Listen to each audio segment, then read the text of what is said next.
Ernie Johnson joining us here once again on the show. How you been, EJ? I'm doing great, Rich. How about you? I'm hanging in there. I'm hanging in there. Better for having you here. Cubs are a different team now, Ernie, huh? What?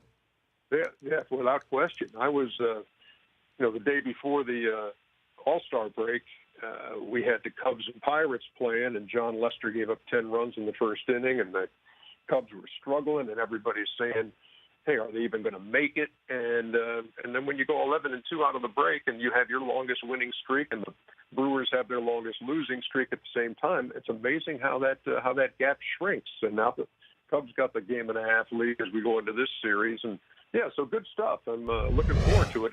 And going home to Milwaukee, where I was born. And so it's always good to revisit the mean streets of Wauwatosa when I get the chance to go back to Wisconsin. Yeah, well, I don't know if they made a Scorsese movie out of that or not. It was in Ernie. the works and somehow fell apart. But it'll be interesting. You'll be in Milwaukee on the day that Bud Selig goes into Cooperstown as well. That'll be interesting. Yeah, yes, indeed. But it's Milwauke's a great baseball city, and then when you have them playing the Cubs, and it's that short ride for all the Cubs fans, so it's going to be a great atmosphere, and looking forward to being up there. Okay, and Schwarber had a couple of dingers, and they suddenly have a 3-game lead in the loss column over Milwaukee, just 1.5 right there. Yeah. But the Dodgers just appear invincible right now, Ernie. I don't know how anybody gets past them, but maybe the Cubs could do that if they face one another. Washington sitting there as well. Yeah, right now it would be Chicago, Washington, who would play in the NLDS, and the Dodgers, and you wonder about Clayton Kershaw, obviously, with the back problem, and we'll see if how he comes back and if he is able to come back and that kind of thing. But yeah, when you're sitting 71-31, that's pretty darn impressive when you're 40 games over 500. So. These games are always fun, and I think you're getting into that time now where these head-to-head series mean so much, and so it's a huge series I think for Milwaukee to try to reestablish themselves and see if they can stay close. They can't lose the series. Ernie Johnson joining me here, talking a little bit of baseball with the lead play-by-play announcer for MLB on TBS and Turner Sports joining me here on the show. I'm feeling that it's different with the NBA now in months like June and July, Ernie, once things change, once the playoffs are over, and August now might have some little bit of conversation with the Kyrie drama. Are you feeling the same thing? Yeah, the season never ends. It used to be that, the NBA took a 20 at least, and you weren't talking about the league, but that's not the way it is anymore. And before you know it, they'll be in camps and getting ready for a season that's going to start a little earlier this year, in October. So no, it's been a year-long deal, and then you have these stories that come up, and the Kyrie thing is a little mystifying to me, and because you see a team that's got all those pieces, but it almost says to me that from what he saw in the finals that Cleveland team wasn't going to beat Golden State in the finals if it comes down to that again, and it's just interesting to me the mindset of players and wanting to be the guy as Kyrie wants to be, and so it's just the mindset is kind of shifting to me, and it's a little distressing. Isn't that incredible that in the era of the super team, that one team, that the team that has the best chance of dethroning the super team of all super teams right now in the Warriors could be torn asunder because somebody doesn't want to be part of a super team, wants to start his own team. Yeah. It's really, that to me is one of the more fascinating wrinkles of the Kyrie split, if you will, Ernie. Sure. Yeah. It's a, no I in team kind of a thing, but but Kyrie's like, I don't want to be in the guy's shadow, even though you've got a team there that is, far and away the best in the Eastern Conference. And now when you look at Kyrie wanting to be moved and all the talk about LeBron leaving after the next season, that you could be back to the Cleveland of old, unless you do make a deal on the Kyrie thing and pick up some really good pieces that make for a good future. But that's, it's been an intriguing thing. I mean, when you go back to the Kevin Durant situation, and you thought about a team that was that close to winning the Western Conference, and then he wants out, and then and now here's Kyrie saying, "Look, I know I'm a big part of this thing, and I want to be the guy." And so you're looking at a team, Cleveland, that could be just a shell of themselves if these dominoes fall like people are saying they will. Well, I just know how it is on my set on game day morning, where I've got my Hall of Famers to my left, and their texts blow up, their phones blow up. There's all sorts of rumors, and they're talking about what's going on in locker rooms, and stories don't get reported because there's really nothing to actually report. It's just rumors and conjecture, and then a story happens, and suddenly the rumors and conjecture have all been fact all along. Have you heard anything on, just sitting on the set there about Kyrie and LeBron's relationship, that this makes sense, or were you just as surprised? No, I was surprised. I mean, certainly, like when you go back to the Durant-Westbrook dynamic there, you knew that, something was up, and that, maybe things were not great between those two superstars. But no, this to me did hit me kind of out of left field.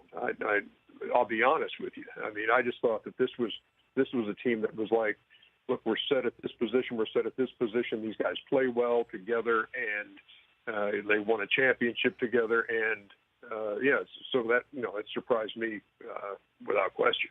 Ernie Johnson joining me here for a couple more minutes on the Rich Eisen Show, and now you're going to head to North Carolina next week to be part of the PGA Championship coverage. Who do you think, you'll see Jordan Spieth show up there? That was an incredible moment we saw out of him at the Open Championship. I almost said British Open, where, of course. I mean, that was unbelievable. How dare you? I know. I almost spat in the face of tradition right there. What'd you think of Spieth's performance? Well, I love that. I love that final round. And as just a fan, you want to see things tighten up.